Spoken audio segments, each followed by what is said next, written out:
But now we move on to perhaps the complete opposite side of the spectrum to A Quiet Place, with another film which came out this weekend, which has been getting a lot of buzz over in the States, where it came out, I believe, a couple of weeks before.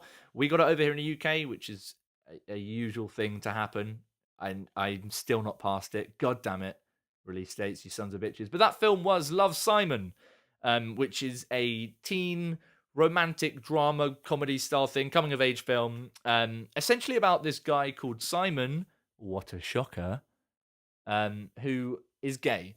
But he hasn't told anyone he's gay, only he knows, and he hasn't found the time to come out. But he basically gets talking to this other guy through email, who is also gay, who's come out to his family, and who's they're kind of emailing each other without disclosing their names, chatting about each other, and they're both building the courage to come out. And it's basically about Simon as he's trying to work out how to come out to his friends, his family, and the different impacts that has on a teenager at that time in his life. And it's directed by Greg Berlanti, who, correct me if I'm wrong, I believe also is responsible for a lot of TV shows. He did Riverdale, which, not going to get into too much on that one, but is a terrible show. Really didn't like it. But this one, it was a good film. I've got to be honest, I wasn't truly blown away like I've seen a lot of other people have been by this film. I didn't think it was really great. I didn't think it was amazing or anything outrageously special, but I did enjoy it. I think there's a lot of stuff to love in this film, but there's also a lot of stuff that really bugged me, which I'll get into in a little bit. But it was a solid film overall. And I can see why people are really enjoying it and why it's connecting with a lot of people and why people are loving it. And it's those reasons I think it's a very important film to go and see. But yeah, for me, I just thought it was a good film. It wasn't anything amazing. But it's got really great performances in the film. I mean, our lead character, Simon, is played by Nick Robinson, who I've seen in a lot of stuff before, but I can't quite pin it. But he's great in the film as Simon. He's actually my favorite part of the film. I really enjoyed watching this guy, and I think it's part of the reason I ended up enjoying it more than I thought I might have with all the problems I had with it, is him. I thought he gives a fantastic performance, filled with charm and innocence, and it just works really, really well. But everyone else in the film is great. His parents, played by Jennifer Garner and Josh Duhamel, do a really solid job. His friends are really great. I mean, you can sort of get a tendency to get quite annoying with certain characters like this in teen dramas. I think it steers clear of a lot of that stuff on the whole, but they all do a really good job. And I also wanted to shout out how much I enjoy seeing, what's his name? George Lendeborg Jr., reading that straight off IMDb, because I didn't actually know his name. The dude from Brigsby Bear, which, if you remember, if you've watched my videos on my channel, I was a huge fan of that film last year, and I was very excited to see him in other things. He's in this film, really good. So yeah, I mean, performance-wise, I don't really have many problems at all. Everyone's solid. Everyone does a great job with their characters. And it is a really uplifting, heartwarming, lovely, and moving story. So I think overall it is effective in what it's trying to do. And I would be lying if I said I didn't shed a tear. But I cry in everything. So take that with a pinch of salt. But yeah, I cried. I know a lot of people will be crying in this film because it is moving. It does have some genuinely touching moments towards the end of it. And it's a coming-of-age film, so it's already got that as an advantage to it because I adore coming-of-age films. But there's also a lot of things which I was surprised to see in here that really kind of hindered it or held it back from being anything amazing for me. And the biggest one of that is that it's this very kind of glossy, cheesy drama, which I think has a time and a place, and arguably this is the time and a place for it. It does work, but a lot of the times when it's trying to be very kind of funny or cool or dramatic, any of those things, when it's trying very hard, it often gets in its own way. Like there's a scene in particular that really stood out as very bizarre and strange to me in its execution, where a character is doing that thing where they're trying to sort of almost kind of embarrass someone into getting up and like sort of admitting their own problems or what they want. And so they're sort of in a cafeteria and they're like, I'm not moving. I'm not leaving until you've stood up and shouted this out to everyone. And she's like, oh my God, stop it. Oh my God. And then he's like, get up. You're going to get up. Oh my God. And then she stands up. She's like, oh my God, this is all my problems. Oh my God, this is so liberating. She doesn't look exactly like that. I'm paraphrasing. But anyway, that sort of scene, very weirdly executed. And at first I was like, this is quite cute. This is quite charming. And then it goes on and this dude's creepy.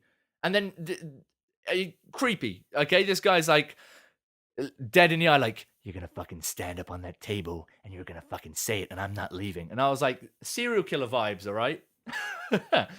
I don't think a lot of people will get that, but I was creeped out by him.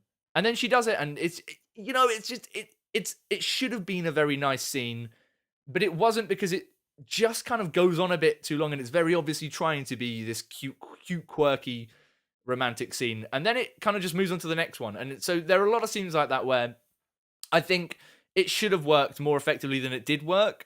But then there are also scenes where it was really effective, so that kind of makes up for it. But there are a lot of scenes like that one I just mentioned in the cafeteria where I was like actively thinking to myself, I don't like what this is doing here. And a lot of them are tied up by that character in that scene, the guy character. Let me try and remember what he's called. Martin. There's a character called Martin in this film who is a genuinely very, very annoying character. And he's supposed to be, but he's very, very annoying. And I'm not entirely sure how the film wants us to feel about him, because he is, by all means, a terrible, terrible, terrible person. And there are almost moments where he's trying to be redeemed. I think the film's trying to paint him as a dick, but also trying to paint him as like a forgivable, a lovable dick. But I didn't really get the lovable side. I just hated him. And so there's things like that in the film where I wasn't too sure how we were supposed to be feeling about certain characters. And that character in particular stood out to me as a genuinely very, very annoying human being who I didn't like. And there are also other characters that pop up throughout, which I don't know. I don't know if we needed it, and it just felt a bit over the top. Mainly the principal, played by Tony Hale, who I love. I think he's a great actor, amazing in Arrested Development, which is a fantastic show. Everyone loves Arrested Development, rightly so. But he plays a principal in this one who's this very kind of quirky, over the top, very outgoing principal who's like walking around the school as they're all coming to the school, and he's like, "Oh, you want your phone? I'm going to take that." And he's like having this quirky, fun, witty riffs with all these students. And it kind of annoys me when you get characters like that in films like this, because no one's ever like that. No one's ever had a principal like that. And it really sucks me out of the film. But arguably, the only time characters like that do work are in films like this, because it's a sort of film where it's very escapist. So like the world that this film's in is obviously supposed to be quite reflective of the real world, but it isn't really how a lot of people do act or how the world works, really. It's very clean and glossy and overlooks a lot of real, true, unsettling stuff in the world. But I mean, that's not necessarily a problem in itself, because escapism in cinema is fine. But you do get certain situations and characters like that where I'm like, it feels like I'm watching a cartoon at points. That's how I felt every time I saw one of the scenes with the principal in it. And arguably how I felt when I saw a lot of the scenes with the parents. Because the parents are good in the film, and there's some really moving sequences with the parents. There's a couple of speeches near the end. And I've seen a lot of people comparing Jennifer Garner's mother's speech to him after he's come out to them to Michael Stuhlbarg's in Call Me by Your Name. And I'm just gonna hold up and say to anyone that thinks that, you're wrong. Maybe you're not wrong. It's a lovely speech and it's moving and tears were shed. But Michael Stuhlbarg's speech in Call Me by Your Name is the best of the best. Okay, on a different level here. And that speech in here with Jennifer Garner and other speeches that come from the parents and the people that are giving him advice after he's come out are very moving, but they're very clear. I felt like I was watching a screenplay, if I can make any sense of that. I'm not sure how that makes any sense to you guys, but you know when you see like something that's being said that is very clearly like this is this moment in the film, and then we're going to move on, and then this is going to be this moment. This is one that people remember. You know, it doesn't ever feel like it gives us enough time with those characters and those dramas for it to really settle in and feel genuine for me. But I can appreciate why other people do adore those sequences, and they do work, and they are effective, I think. But then we get to the end of this film, which is very, very cheesy. And I haven't read the book that this film's based on, but I've heard they've made certain changes to the way this one wraps up and the ending of it. And I liked it in a very kind of guilty pleasure-y way. But I was very aware at how ridiculously cheesy it is, this ending. And I think that can sometimes get in the way of how lovely and genuine the message of this film is. But the good thing about the ending is that it kind of doesn't care, you know? It doesn't really give a shit what you have to say about how cheesy it is. It just does it. And I actually kind of admire when films do that. And I'm often a defender of cheese in films. And I think this film does go a little bit too far in some points.